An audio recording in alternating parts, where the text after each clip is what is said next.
Toshkentdagi 70% inomarkalarni ayollar haydaydi. Bo'lib ham qimmat inomarkalarda.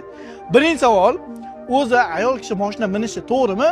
Ikkinchi savol, agar ular ham mashinasini sotmoqchi bo'lsa, o'zlari olib keladimi aka?